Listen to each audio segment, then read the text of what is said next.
Welcome to the Productivity Show, a podcast where we believe you can get the important things done without sacrificing your health, your family, or the things that matter to you. My name is Brooks from Asian Efficiency, where we help people become more productive at work and in life.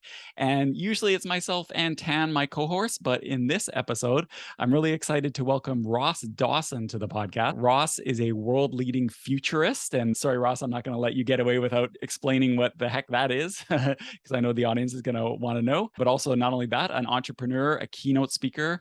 I know Ross has spoken all over the world. He's also the founding chairman of the Advanced Human Technologies Group and has worked with clients like Citibank, Coca-Cola, Google, Microsoft, and a lot more if you go to his website, which we'll get into at the end. There's a lot of logos there. So Ross is a very regular speaker. And I wanted to have Ross on the podcast about that, of course, but also Ross has a new book called Thriving on Overload, The 5 Powers of Success in a World of Exponential Information. And I know this is something we hear from our audience all the time about just like information overload. There's just too much to try and like process and do something with. So I'm really excited to talk about A, how to deal with that, but B, I think that's an important word in the title there, how to thrive with that as well. So Ross, welcome. Welcome to the podcast. Awesome to be on the show. Thanks, Brooks. How's everything going? Really good. Thank you. Perfect. So we're going to get into thriving with overload. We're going to get into what a futurist is, all the stuff that you do. But like those who listen to the podcast will know, and welcome if you're a new listener, we always start every episode with our top 3 resources. So these are 3 things that are helping us, making us more productive, or we're loving lately. And usually it's myself or my co-host that gives those. But when we have a guest, of course, I'm always love to hear what your top 3 resources are. So Ross, do you have 3 things you want to share with us? Absolutely. First one has to be meditation. You have to keep focus. We have to learn to improve our attention. And so happy to talk about this more, but yes, we must find ways to practice our attention. That's invaluable for me.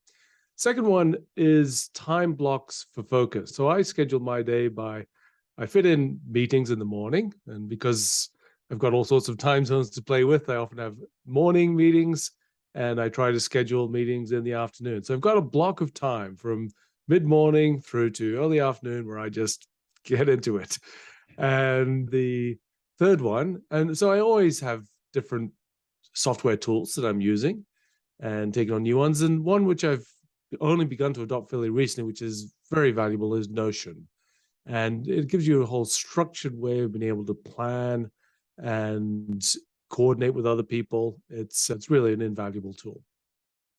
Yeah, Notion is definitely popular with our audience. So if you haven't used Notion, definitely recommend checking that out. We'll have a link to Notion and any other resources that come up by going to the show notes at theproductivityshow.com. So make sure to check that out. But let's get right into it, Ross. I gave you a little bio, but I'd love to hear from you. Who are you? What do you do?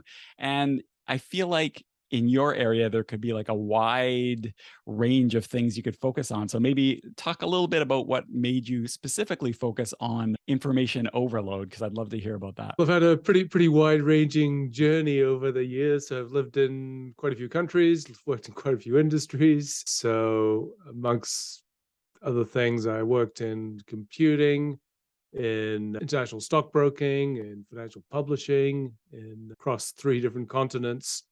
And finally said, okay, I'm going to do my own thing. And I'm always interested in the future. So I suppose I've managed to make that my path over the years. But the thing about information overload is, I suppose it almost comes from when I was young. So that's what I loved. I loved information. More information, the better. And so I'm not so young, so I'm a pre-internet person. But that's one of the reasons I became a stockbroker, is that before internet, I had far more information than anyone else. I had all of the real-time feeds from everything around the world. It was info files delight. So I've always wanted information. I've been in the world, put myself in situations where I'm exposed to information. But when I left the corporate world to do my own thing, I started to think about, all right, where can I create value? And I came across this phrase called knowledge management. At the time I thought, what a great idea. Knowledge, yes, of course, that's the most valuable resource we've got. So we need to learn how to manage that well. But it all seemed to me that it was all about systems and companies. I thought, this is losing the point. And so I had I created, forgive me my sins, but I made a little 2x2 matrix. And so thinking, okay, first of all, we've got organizations, we have individuals. Those are the two levels at which we need to be working. Okay, organizations, they're important. They're the way they all fit together. And we've got individuals and their capabilities. And so now there's two areas in which we can make each of those better. One is technology. There's wonderful new technologies all the time. And there's also skills and capabilities. Now, if we go through all four of those areas, okay, we've got organizational technology. Okay, we've got computers, we've got systems, and there's a lot of money being spent on having organizational technology. We have organizational skills and capabilities, kind of like the culture. How is it that we work together? What are our processes and systems? How do we make this work well? And we have individual productivity or individual technology. And of course, all of your listeners are well familiar with that. But what nobody was paying attention to was the individual skills and capabilities of dealing with information, which is in fact the single most important thing. We have brains. That's what processes information. That's what makes sense of information. That's what creates value from information. So it's always seemed to me like this enormous gap. Nobody was focusing on the skills and capabilities of individuals to make us more effective in a world awash with information, more and more awash with information, which makes it harder and harder, but potentially more and more valuable. So I just think there's been this gap where not enough attention has been paid to this before. That's so interesting because I think about in my career as well. I used to work for Thomson Reuters, for example. So did I. Oh, there you go. And I think about the software tools that we would provide to people and that sort of thing. And everybody would have so much information, like everything they needed to know to do whatever it is that they wanted to do was there. They had tools to find this information, and companies spend millions or billions of dollars putting in these like big ERP systems to allow people to have all this information, but still people didn't really know what to do, or it slowed them down because they just didn't have that ability to find the information that they all had access to. So that's such a great insight that I think you're totally right. Not companies will spend a bunch of money putting these systems in as an example, but very little attention on helping people know what to do with that information. But I also want to say you mentioned forgive me for my sins for the 2x2 matrix. It's funny how often a 2x2 matrix can come in handy when you just need to like get a hold of something, or that's used a lot in productivity. I'm sure people are familiar with the Eisenhower matrix, or the Q2 matrix, as some people call it. And it's just amazing if you're struggling to make sense of something, just a 2x2 matrix can be really helpful. Are there other areas where you've used that as well? I try to avoid 2x2 matrices. It's because I always want to think differently. I'm always trying to take things to different places. But yes, inevitably. And one of the most obvious ones is, if I'm working with leadership teams, is you've got a whole array of options of what you could do. And then you've got how the impact and the viability. And it's not necessarily a 2x2, but you plot them all out. In the upper right-hand quadrant, you've got things. These are relatively easy to do and very high impact. Okay, let's do them. Going back to having a career as a futurist, is that something that one just decides, hey, I'm going to be a futurist, and you plant your flagpole and go from there? Or is it a situation where you found yourself being asked things by companies and you were, like you said, trying to think differently, and you realize that this was like what you were already doing, so you might as well just embrace it? Like, how did that come about? Well, it was always an intent. And so from when I was quite young, I thought I wanted to be a futurologist, which was probably the term in vogue at the time. And so it was always something which I thought would be an incredible thing to be able to do. And so to your earlier point, what I always say is that to become a futurist, you claim you are, and people either believe you or they don't. So in a way, you need to establish your credibility first. So whilst I have professionalized and paid futurist for 24 years and done some very interesting work over 2 decades ago, it was still not my primary area of work. And it took my first 2 books to really give me the credibility. And then I established an organization called Future Exploration Network. And by then I'd been doing futurist and other work for 8 years. And at that time, I had sufficient credibility, given particularly what had already turned out to be going right with what I'd said in my books, to be able to be the futurist and to follow that path as the center of my career. Speaking of the books, we'll make sure to link all of those in theproductivityshow.com. So if you're listening to this, just swipe in your podcast player and we'll make sure to have links to all of Ross's books there so you can check them out, including the new one. And we might as well dive into the new one, Thriving on Overload, a little bit, because Thriving on Overload, there's the main title, but I found the subheading quite interesting, which is the 5 powers for success in a world of exponential information. And if I tease the 5 powers, I think we need to loop back and maybe get into them a little bit. So can you take us through what those 5 powers are and how people can apply them? Absolutely. So the 5 powers are purpose, framing, filtering, attention, and synthesis. So to unpack those, so purpose is simply saying, why on earth am I looking for information in the first place? You need to have some kind of a reason. And I think there's too many people just say, oh, there's lots of interesting information. I'll look there, without saying, how does this serve me? What's useful? What am I trying to achieve? So this is a journey of exploring what is your relationship to information. And just as we have a relationship to money or to people we love around us or people we don't love, then we also have a relationship to information. And many people's relationship to information is not as positive as it could be. It's often a very destructive relationship where you get sucked into rabbit holes on social media and all sorts of things. So it's in order to build this positive relationship with information across the domains of our lives, we need to understand why we want to engage with information and how it serves us and the value it can bring us. So that's the first step. Second is framing. I think this is particularly critical, and this is where information becomes knowledge. So information is information. There's plenty of it. And very rarely does information alone create value. It is information in context, the way it fits with other things, the way it helps us to build understanding and the ability to ultimately make better decisions.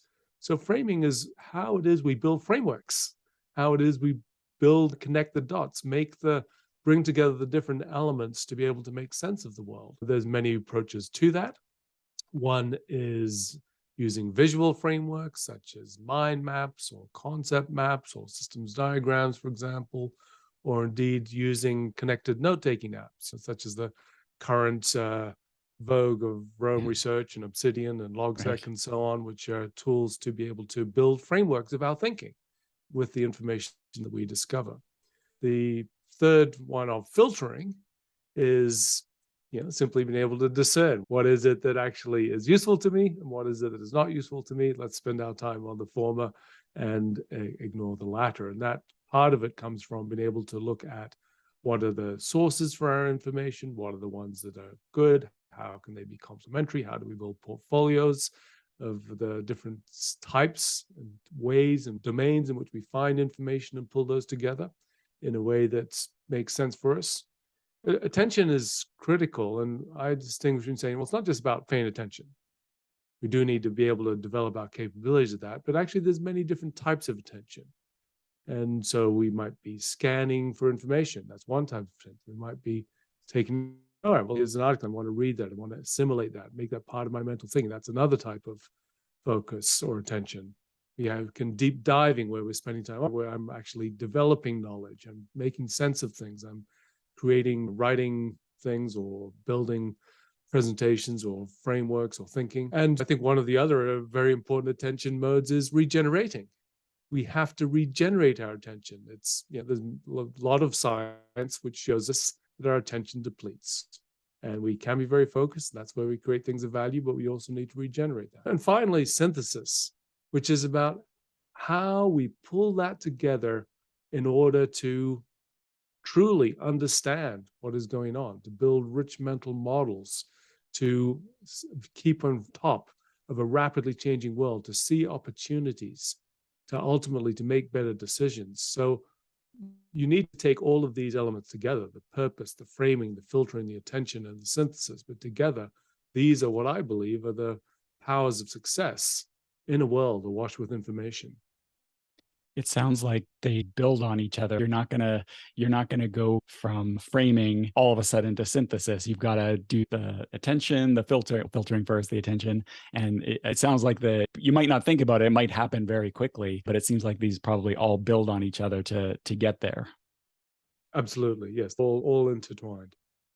Looping back to, you were talking about when we were talking about framing, looping back to the different ways of doing that. And you were mentioning mind maps, you're mentioning connected note taking and linking apps, or methodologies, which you're right is definitely the big hotness right now. Do you have I guess it's all personal preference. Do you have a preferred way that you tackle the framing? I'm personally a big mind mapper. So I'm constantly, if I need to work through something, I'm constantly mind mapping. I'm just curious about you. Do you have something that you prefer?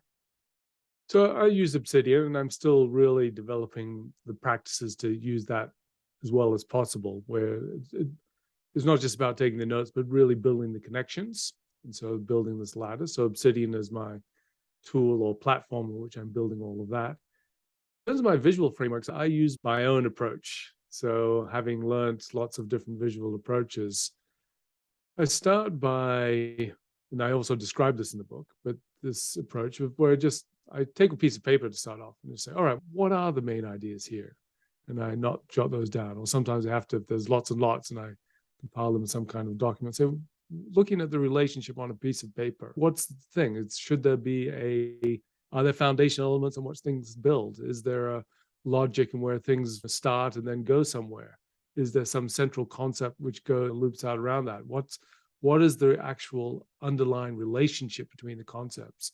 So I map that out, and then I work with designers to bring that into bear. So that's obviously when I'm distilling particular domains, but that's a lot of my work. I'm working with new clients in new areas and at all times, and so redistilling. Just for example, I focus on the future of many things. A lot of it's financial and professional and media and technology and so on, but I do, amongst other things, healthcare, for example. And so I need sometimes a refresh. All right, we just had an inquiry to do something around healthcare, and says, all right, actually the world has changed in the last 6 months since I last looked closely at the edge of healthcare.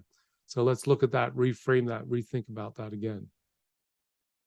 Yeah, healthcare is such an interesting industry. I just read a quote from Morgan Housel, I think it was, and basically it's healthcare and money. I'm massacring it, but it's basically healthcare and money are two things that you have to care about, whether you care or not. Like they impact you.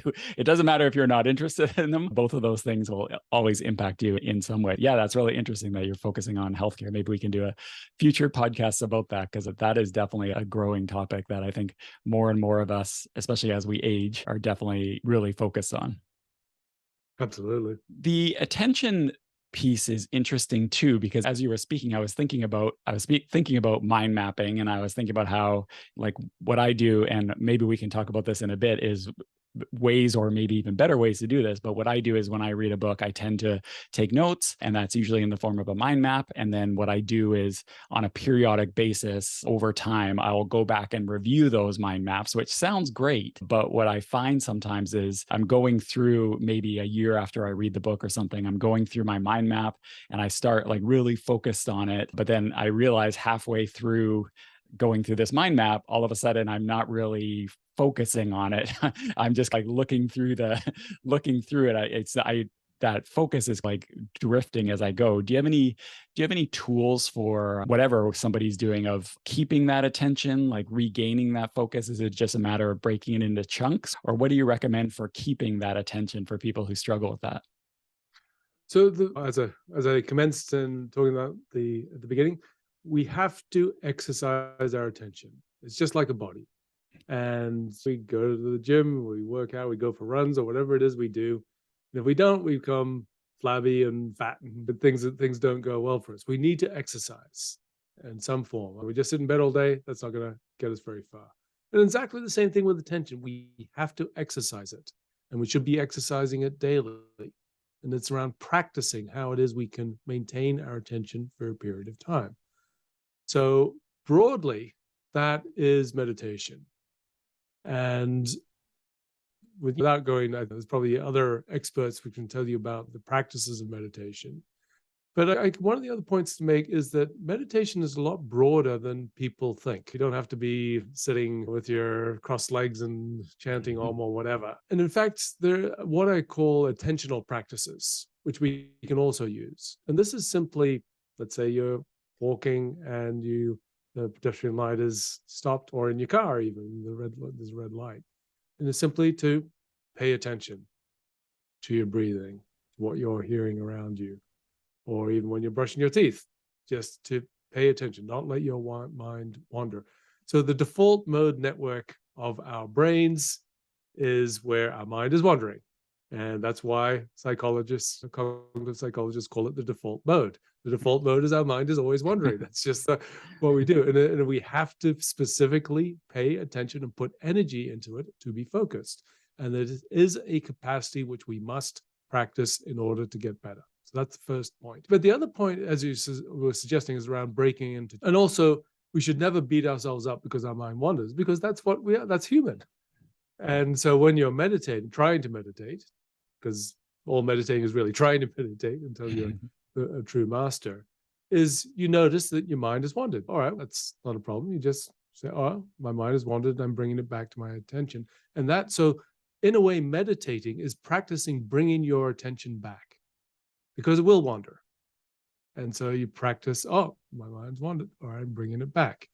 I'm bringing it back and bringing it back. And that practice, that attention, that exercise of bringing your attention back is what makes you better and more able to bring your attention back when you need it. But breaking your attention into chunks is useful. And so there's, of course, any number of different techniques for scheduling your attention. The Pomodoro technique, of course, 25 plus 5 minutes. And there's a bunch of others. And these are all around the basic rest attention cycle of 90 minutes, which has been identified in the brain. But so some people go for 90 minutes. Some people try to stretch it longer with a little break in the middle. There's nothing wrong with doing 5 minutes of particularly intense concentration and having a rest. So I think part of it is just simply being able to go in and out. The one thing to note is that our brains do take time to get back to our area of focus. So if we focus at 1 minute at a time, it wouldn't be very useful. You wouldn't be able to get much thinking done in that 1 minute. Right. So we need to be trying to maintain our attention and bring our attention back for a decent chunk of time, and then giving it a little rest and making that longer. And so if 25 minutes is too long, then try a shorter time and begin to stretch that out. But it is only through practice and exercising our attention that it can get better. On the topic of meditation, do you have an opinion, as there's so many different meditation can, like you said, can mean so many things, from sitting in silence to chanting to using like apps. Do you have an opinion on one being better, or maybe even a better way to say it is one being worse than the others? How do you feel about stuff like meditation apps? Or is it like, as long as somebody is trying something, that's almost good enough, at least to start? The guided meditations are not my favorites, or not the ones I would recommend. So the ones where there's a voice which is guiding you through thinking about particular things, that is not as much an attentional practice. It is more a visualization practice. And it can have many benefits, many health benefits, Right. Gotcha. in terms of your body and your relaxation and your state of mind.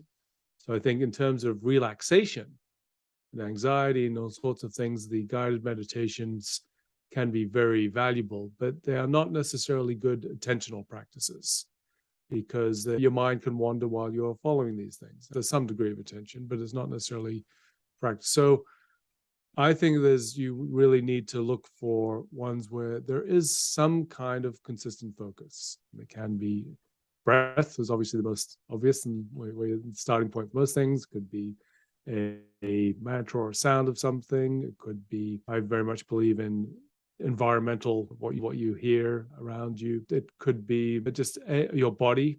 That's actually a good one. There's different ways of your sensations through your body, just one point, or how they move through the body. That's again very good. So anything on which you can focus on will be a great practice and exercise. Yeah, I guess using those guided meditations for attention, it's kind of like tandem skydiving where you're offloading the hard stuff to you're giving your attention to that voice that's taking you through it. It's you are meditating just like you are skydiving, but somebody else is doing all the hard work. So you're not going to get quite the same benefit. So that makes sense. Again, while we're on this topic, I have to say the book took a surprise turn for me. I'm reading through and I'm reading purpose, yep, framing, yep, attention, yep. And then all of a sudden you start talking about how you reveal that in your 20s, you moved to Japan and you lived in a Zen dojo while you were being a financial journalist. And that's where some of this stuff came from. And I definitely did not see the living in a Zen dojo turn. I have to ask you, maybe you could talk a little bit about your experience that and how that experience helped you out. Absolutely. So one of the key reasons I went to Japan in the first place, I'd always been fascinated with Japanese culture, including Zen. And yeah, just the whole idea of Zen and having read about it. And it's one of the things, of course, you have to experience, you can't read about it. So I got to Tokyo, found this Zen master who gave weekly lectures and meditation sessions in English. And he had a benefactor who gave him an old a company dormitory, which he converted into this Zen dojo. So there are a number of foreigners living there. And so essentially we meditate twice a day. We contribute to the community through cooking and cleaning and so on. And we went about our daily work. And one of the aspects of Zen is that this is not a Zen place center is not a monastery in the sense of you're locked away from everyone else. Work is intrinsic to what Zen is. It's not just about sitting meditating. The fact is all of your work, everything you do, whether you're cleaning or washing or helping or whatever you are doing, you are attention. You're paying attention. You are there.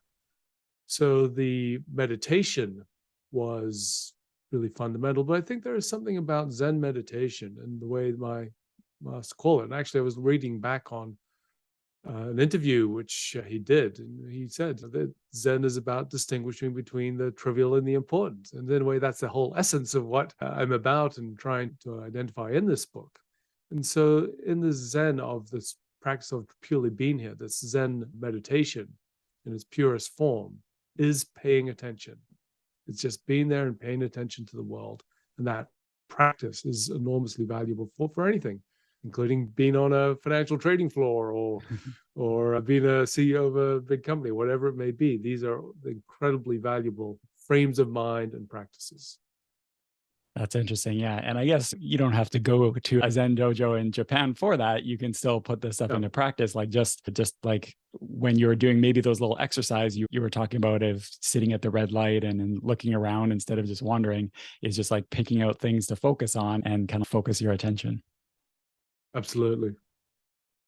So, one thing that we hear a lot from people is maybe you read a book, you hear about a great book and you go and read it, or it could even be a magazine article or a blog post or whatever. And you go, you read it, enjoy it, you engage with it. And then pretty much right away, somebody asks you about it. What's the most common question about books, right? When you mention a book, oh, what are your key takeaways? And then you think back and you just like can't remember anything. You like, it just kind of like washes out of your mind. And obviously that's what we want to avoid when we're thriving on overload, right? We want to actually use this information. Is there like a right way to consume, or maybe consume's even the wrong word, but is there a right way to process this so that you can actually benefit from it later? I think there's many ways. So there's not only one way, but just reading, I suggest just reading something is unlikely to give you the full value of that experience. So the first step is simply highlighting and being able to identify the passages which really make sense to you. I think that's a beginning point to be able to feel what it is of value. If you're not stopping for a moment and say that's particularly important, that's something I want to come back to, that's something which is valued to me, then you're probably not paying full attention to the text and making that distinction between, all right, that's particularly valuable, or this is less valuable. And I think one of the points I make in the book is that we need to vary our reading speed, where there are some texts or some portions of some texts where we just got to go really slow in order to take it in. And there are other things where, okay, I already understand that, or the writer is taking a little too long to get to the point here, or it's discursive or whatever. and you can go a little bit faster. And so we can vary our pace to be able to say, where are the gems in here? It's not a steady reading speed through most things. It's varying the pace, saying, okay, I can go a bit faster. I got to go slower. All right, this is something which is really, really valuable. And then that's something you can stop and think about that and reflect on that. And that's, again, part of the way in which we capture and build this. And so, as you suggest, you can build a mind map. You can capture this in terms of some structured notes to build some links between that. But one of the important things is also to reflect on those, to agree or disagree, or to build up a distinction so that this is something where you're not just saying, okay, I'm an empty vessel and whatever the author, whatever the writer says will come into my empty mind and fill it up. You've already got things in your mind. And so whenever they write, they might say, wow, I'd never thought of that before. There's a new idea. I'm going to grab it and take it. And I love it. Okay. But another time you say, okay, well, that's really interesting. I'm not quite sure about that because it's a bit different to what I thought before. And so that's a starting point. That's where it becomes valuable, in a way you've got a new idea or you've got something which is a distinction on an idea. You're refining. I believe in this idea, the idea of mental models, models of how the world works. And all through life, we have to be continually refining them. And that's where we've got to understand, okay, this is what I understand. And anything new we'll either discard it or in some way we'll be able to bring that in to refine that and be able to identify what is the point at which you are changing or refining or adapting or evolving your models. And that's where you've got to dig in and say, okay, I've got a point here. I'm distilling from what that author said, not what they said, but something which is I get out of this, which other people wouldn't. And that's that stopping and digging into that. What is the value, which I think is particularly important. Oh, I love that idea. And I love the idea of varying your speed, because I think you're right. I think a lot of people just flip, and you're enjoying it, you're engaging with it, you're maybe even thinking about it. But I think a lot of us don't, like you said, stop, slow down, maybe back up a page and go through it more slowly. And that, yeah, but even just doing might take you a little longer to read the book, but I think, if you're going to be spending this time going through Well, whatever, actually, it makes it faster because there's a lot of, for nonfiction books, fiction books are a different issue. But for nonfiction books, there's usually a lot of bits where you can go, whoop, all right, I'm going to steam right through this. And then you get to a bit where you slow down. And so the time I take to read a book can vary immensely, from not very long at all. And you can still get something out of it. And most of it, just, okay, got that. To others where it's, okay, I'm going to really take the time to get this one. It's actually true, because Tan, my co-host, always laughs at me because someone will ask me about a certain book, and I have something I say all the time, which I did not say about your book, just so you know, but what I say all the time is, oh, this could have been a blog post. And I think a lot of nonfiction books are that way. And yeah, if you apply this variable speed, that's true. You can just, like, the parts that were obviously filler just to make it book lengths, you can just zip right through that. So yeah, that's a great. Another thing I feel, and I'm going to guess this was intentional, you can tell me if I'm right or not, but one thing I noticed is that at the end of each section, you have like exercises and things for people to do. So I guess that's another thing that can help as well, is make it more of an active process, like actually giving people, if you're an author, giving people something to do. But I guess if you're a reader, if the author hasn't done that, you can make your own little exercises and really try to apply some of the stuff that you're reading.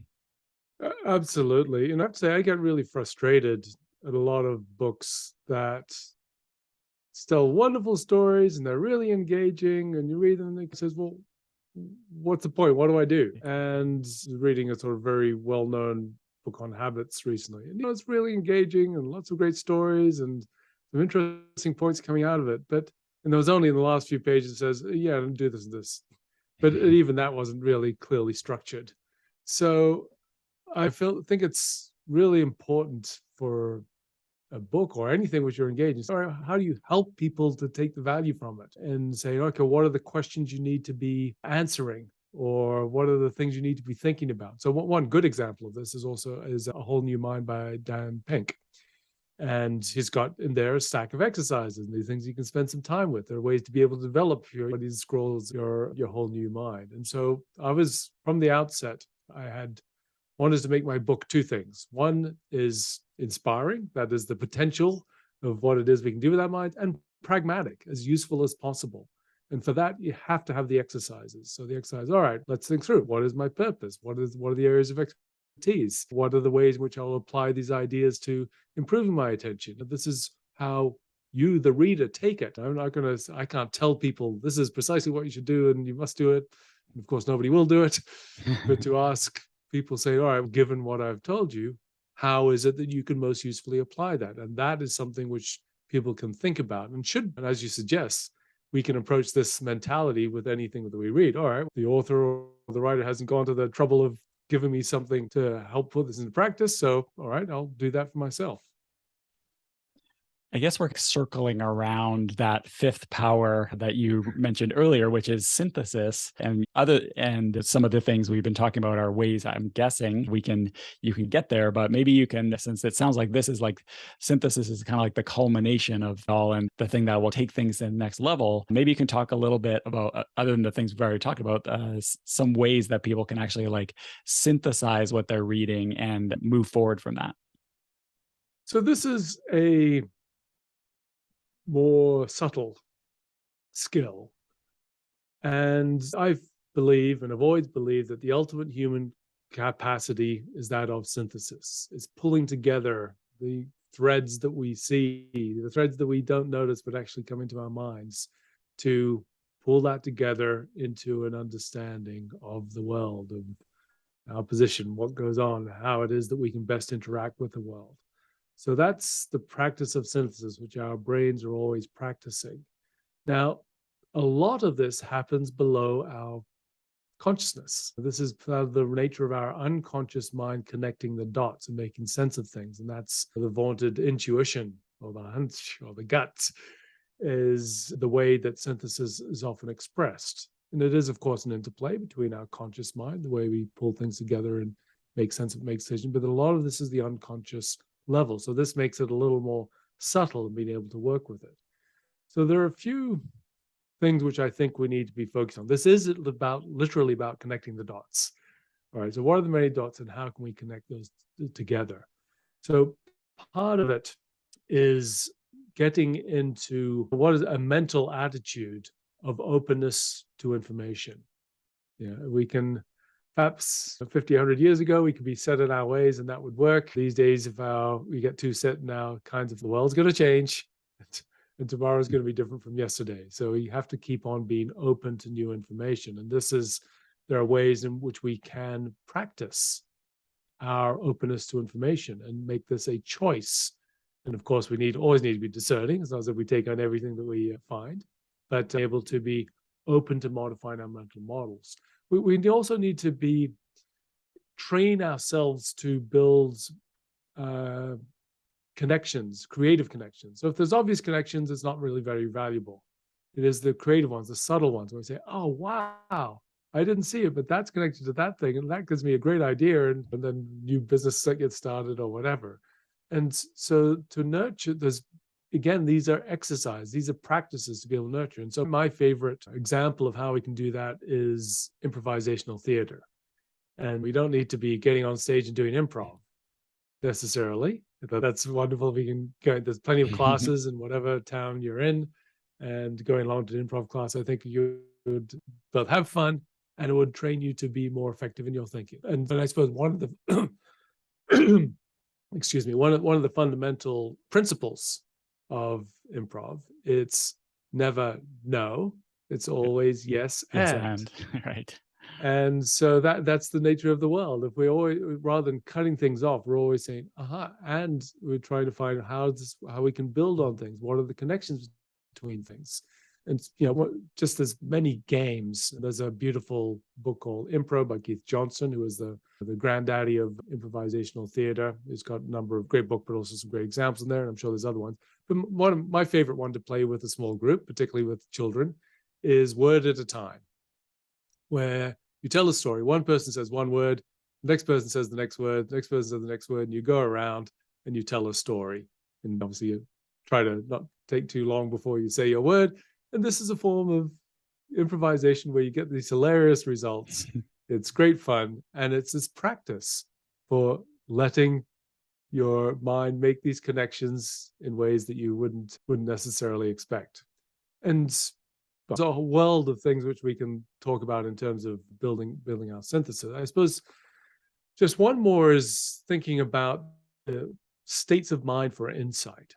And so insight is that aha moment when you've been grappling with a problem, just been living your life, then suddenly you get this insight, you experience something, this aha, saying, whoa, I got a great idea. And so this is something where there's been now wonderful neurosciences telling us more and more about our brain and how it works. And there's particular states of mind in which insight happens, and where we enter, our brain is in an alpha state, which is essentially a form of relaxation. And so we do need to be in a relaxed state. And so there's the philosopher Ludwig Wittgenstein called it bed, bath, and bus. These are all the situations where we are relaxed and our mind is wandering, and these things come together. So lying in our bed, falling asleep, or waking up, baths or showers. Famously, the way we get our insight, Aaron Sorkin apparently took up to 6 showers a day to try to get his creative juices flowing. And bus, similar environment where we're just meditative state. We sit there, it's a bit of sound around us. And so this is partly this of going in and out of focus and relaxation. And that's ultimately the creative state is with, okay, I'm going to think really hard about this. I'm going to try to get to the point where I get stuck. All right, and now I'll go and relax, and then go in and out of these different states. Famously, many of the most famous scientific insights came at times when people were going for a walk or sitting on a hill or whatever it is, dreaming or whatever it is they were doing. That's the state of insight. And learning that means that we can build our practices, saying, all right, well, I actually need to alternate the focus and the relaxation and building some structure around that to get to that point of insight.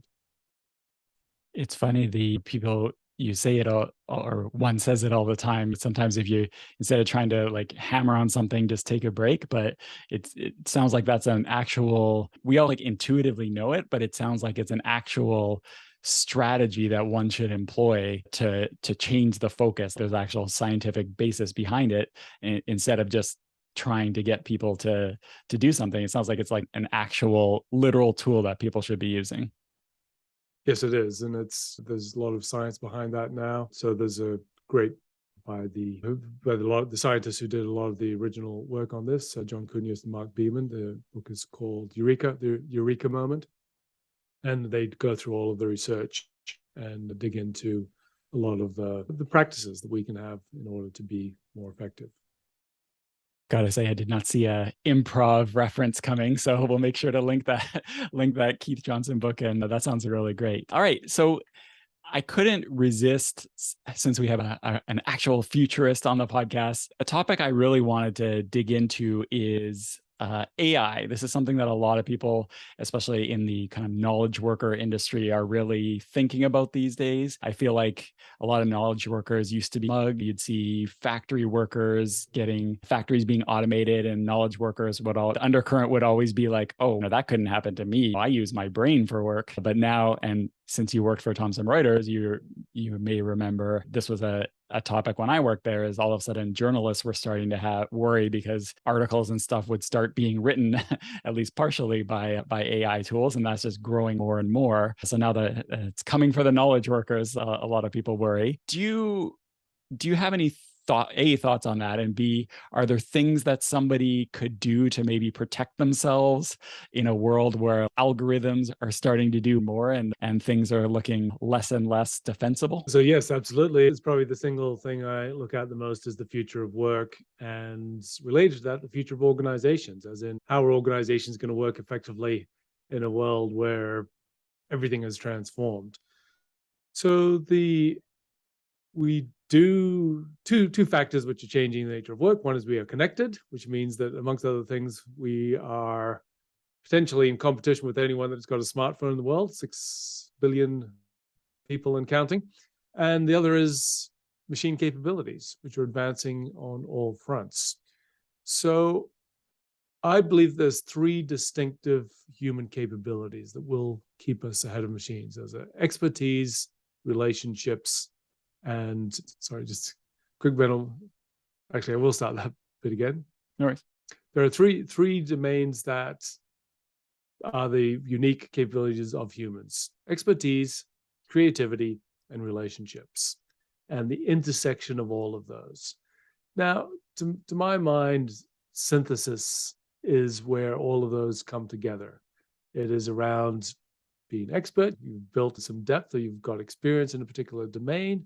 It's the creative connection and relationships, not just with humans, but also relationships between ideas and pulling those all together.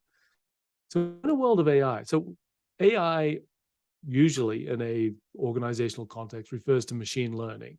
And one of the things we need to understand about machine learning is that it is always domain specific. You have what are called training sets of data. And in order for those training sets to be valid, to be able to build effective predictive capacity from the algorithm, they need to have come from a very tightly defined domain.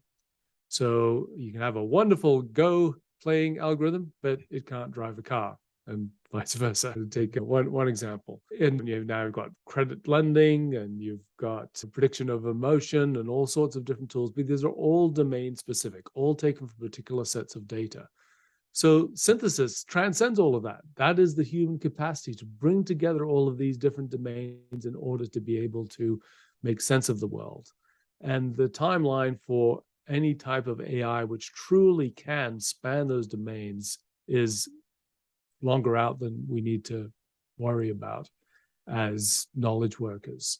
So these capacities for synthesis that I describe in the book are really what will keep us ahead of AI. AI can be very tightly defined and create some wonderful outcomes, and in a specific domain may exceed superior humans. So you don't want to be, whilst we do need to have expertise, being too specialist in an area where potentially algorithms could make better decisions is we need to be cautious about. We need to have the breadth to be able to bring together our expertise, to understand the context for that, and build that capacity for using AI in order to feed our synthesis. And that is, I believe, the next domain. The next 5, 10, or 20 years are going to be defined by that interplay between machines and humans in creating value, because each is distinctively good at a particular thing. The human is in the synthesis and taking all those inputs. So increasingly, the inputs for our synthesis as humans is not reports or looking out the window or whatever it may be. It is what comes from machines. So the machines will be providing us input which we can pull together to be able to span across domains and make better decisions and lead organizations. So we do need to nurture our capacity for synthesis, because that is what will keep us ahead of machines. All right. So when you're listening to this, when you read Ross's book, make sure to slow down in the chapter, like we talked about, slow down on the chapter on synthesis, because that's where the real gold is going to come in the future, at least in the next 5 to 15 years, it sounds. All right. So we've had a lot of really actionable stuff. Take improv classes, slow down, all that type of stuff. When you're at the stoplight, look around and pay attention and train your mind that way. But we always like to end podcasts with something actionable, something people can do tomorrow or even today to take away. Ross, is there anything that you want a listener to this to put into action right away? So to thrive on overload, you need a plan. And so to complement, the book also created a course which takes people through creating a personal information plan. And the course is not essential. It's something you can do for yourself. But this is the simple idea of, okay, I've got a personal information plan. And whether you've read my book or not, you can start to think about, all right, this is the sources I'm going to use at this time of day. This is the purposes that I'm going to use to get my information. How is it that I'm going to move from being not thinking about all of the information that I consume and use through the day to actually thinking about that and making a plan for it? So I've got suggestions and ideas, proposals and guidelines and all that, but you could do that yourself. You could just say, okay, I'm going to create my own personal information plan. How can I do that? And I bet anybody that did that would improve their performance. That's the thing which really gets me is that I've got my own podcast, Thriving on Overload podcast, where I interview information masters. And these are extraordinary people that just create immense value from information. And some of them are actually know exactly what they do, and a lot of them don't. They're amazing, that's brilliant, but they actually don't really examine what they do. And I find that so often. These people who are so excellent at dealing with information, they've built up their own practice and ways of doing it. They're not even aware of it themselves. And I think that first thing of paying attention, again, you're paying attention to what it is you're doing and saying, how is it going to improve it? How can I put some structure in that? What is my plan for dealing with information through the day? That's what anybody could just sit down and do and improve your productivity. All right. That sounds perfect. Yeah. Make up your own plan and pay attention. That's great. All right, Ross, thank you so much for this. Really enjoyed it. And like I said, I enjoyed the book, Thriving on Overload: 5 Powers of Success in a World of Exponential Information. Is there any else you want to close with? Anything we didn't talk about that you'd like to talk about? So just cut out there. What I will say is that we do need to be focusing on this. This is an area of opportunity.